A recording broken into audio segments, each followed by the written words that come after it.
Sir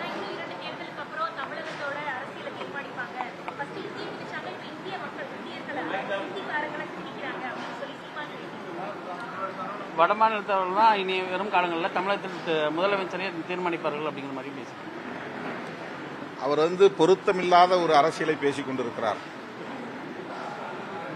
தமிழ்நாட்டில் இப்போது பெரியாரை எதிர்க்க வேண்டிய தேவை என்ன வந்தது, பெரியாரை விமர்சிக்க வேண்டிய அவசியம் என்ன வந்தது, ஒன்றும் புரியவில்லை.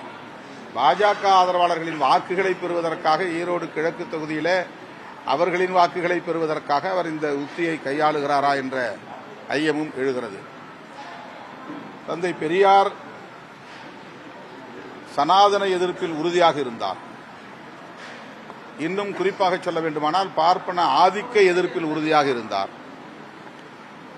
அவருடைய காலத்திலேயே சமகாலத்திலேயே அவரை வீழ்த்துவதற்கு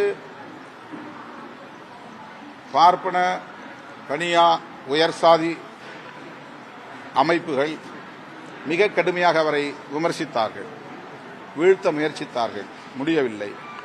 அவர்கள் தொடர்ந்து அந்த முயற்சியில் ஈடுபட்டு வருகிறார்கள். அதே வேளையை இவர் செய்கிறார் என்றால் இவர் பாஜகவின் கொள்கை பரப்பு செயலாளரா என்ற கேள்வி எழுகிறது.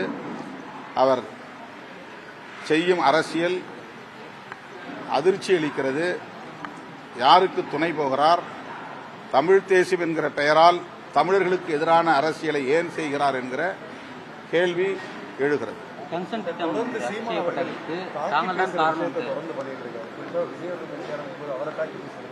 இப்பொழுது பெரியாரை தாக்கி பேசுறதும் ஒரு கவன ஈர்ப்புக்காக அதை அவர் கையாளுகிறார் என்றுதான் எண்ண தோன்றுகிறதே தவிர அவர் கருத்தியல் அடிப்படையிலே எந்த விவாதத்தையும் வலுவாக வைக்கவில்லை. தனிநபர் தாக்குதல்கள், தனி கட்சி மீதான கடுமையான விமர்சனங்கள் என்று அவருடைய அரசியல் ஒரு இனவாதத்தை நோக்கி பாசிச கூறுகளை கொண்டதாக பரிணாமம் பெற்று வருகிறது. அது அவருடைய எதிர்காலத்திற்கும் நல்லதல்ல என்பதை ஏற்கனவே நான் சுட்டிக்காட்டியிருக்கிறேன். மீண்டும் அதை சுட்டிக்காட்ட விரும்புகிறேன். செய்திகளை உடனுக்குடன் தெரிந்து கொள்ள உடனே சப்ஸ்கிரைப் பண்ணுங்க.